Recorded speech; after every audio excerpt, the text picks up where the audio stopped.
Dahil umano sa matinding trauma na dinana sa dalawang powerful Becky, ay sumasailalim ngayon ang isang baguhang aktor sa psychological treatment. Mainit pa rin pinag-uusapan ngayon ang tungkol sa newbie actor na hinalay at pinagsamantalahan umano ng dalawang TV executives sa loob ng kwarto ng isang hotel kamakailan. Base sa mga naglalabasang report sa social media at ilang online entertainment sites, pinaniniwalaang ang panganay na anak ng aktor at negosyanteng si Nino Mulak ang tinutukoy na biktima sa skandalong ito. Hanggang ngayon ay hindi pa rin diretsahang binabanggit ng pamilya ni Nino ang pangalan ni Sandro kung siya nga ba talaga ang tinutukoy sa mga ulat na hinalay daw ng dalawang bading na sinasabing konektado sa GMA7. Naglabas ng maikling ngunit matapang na pahayag si Nino kamakailan sa kanyang Facebook page na sinasabi na may kinalaman sa nangyari kay Sandro. Kasunod nito, nagbanta rin ng misis si Nino at ang stepmom ni Sandro na si Diane Abby Tupaz sa mga taong nambaboy daw sa kanilang anak. Pero hindi pa rin niya pinangalanan kung sino ito. Habang patuloy na pinagpipiestahan ang iskandalong ito, balitang matinding trauma ang nararanasan ngayon ng baguhang aktor dahil sa nangyari sa kanya. Kaya naman, as of the moment ay patuloy daw na sumasailalim sa psychological treatment ang binata upang makatulong sa kanyang mental health problem. Kamakailan lamang ay naglabas ng official statement ang GMA7 ukol sa mga kumakalat na balita hinggil sa kanilang isang artist. Online articles and posts have recently circulated regarding an alleged incident involving an artist and independent contractors of GMA Network. We have yet to receive a formal complaint from those allegedly involved in the issue. Should one be filed, the network is committed to conducting a thorough and impartial investigation. We assure the public that GMA Network takes such matters with utmost seriousness, sabi ng GMA. Ilang sandali pa matapos mag-post ng cryptic message ang veteranong aktor na si Nino Mulak, ang kanyang misis na si Diane Tupaz naman na nagbahagi ng cryptic post sa Facebook. Si Diane, ang ina ng dating child star na si Alonzo Mulak at stepmother ng sparkle artist na si Sandro Mulak, mga anak ni Nino. Sa Facebook nitong Miyerkules, July 31, 2024, naglabas ng kanyang saloobin si Diane tungkol sa hindi niya tinukoy na insidente. Hindi malinaw kung ano ang kanyang pinanggagalingan, pero halatang galit na galit ito dahil naka-all caps ang kanyang post. Pansin na pansin din sa kanyang post ang mga salitang kademonyuhan at kababuyan. Panimula ni Diane, pinalaki at iningatan namin mabuti ang aming mga anak na puno ng pagmamahal at pag-aaruga. Tapos, wawalang hiyain lang ng mga kung sinong tao na nilamo ng kademonyuhan sa katawan para magawa ang ganong klase ng kababuyan. Nangako rin siyang gagawin nila ang lahat para makamit ang hustisya.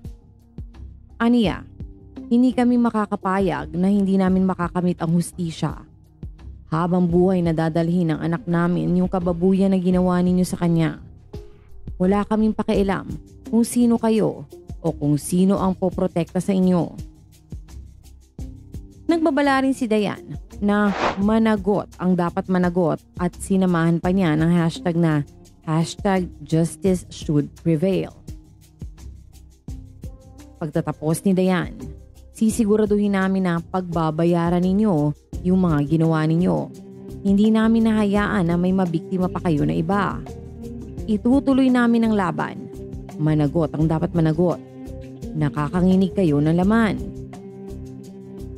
Umaga ng July 31, 2024, isang cryptic post din ang ibinahagi ng former child wonder of the Philippines na si Nino Mulak sa kanyang Facebook.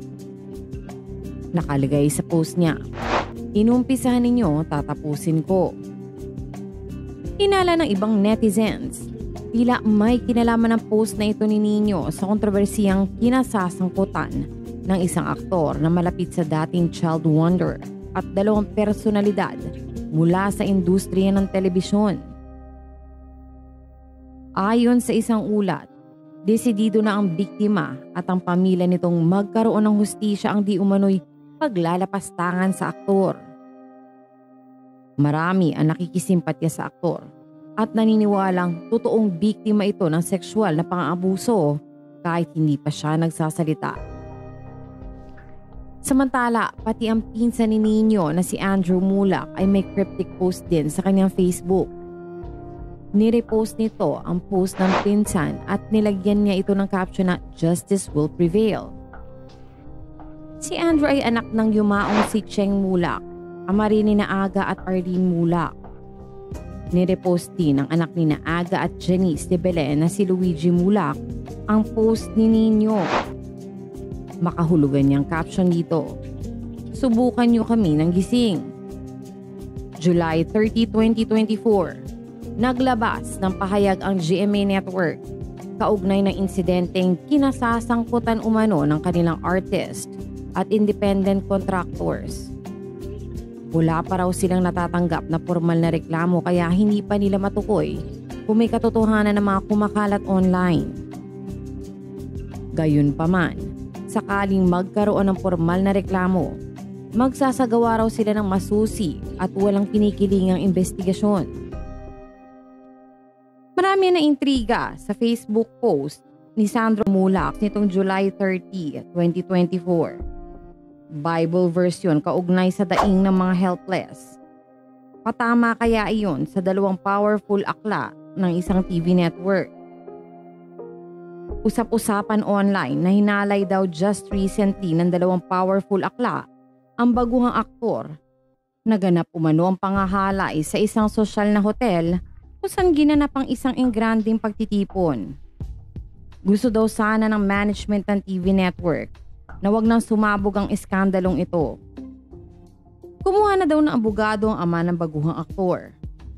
Kung matatandaan natin, minsan nagreklamo ang isang singer sa isang major artistic staff doon.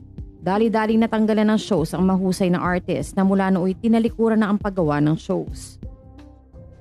May bahid na rin pala ang network na ito sa ganito na laging pinupukol sa katapat nilang istasyon dati. Sa hulit-huli, ang katotohanan at tama pa rin ang mananaig.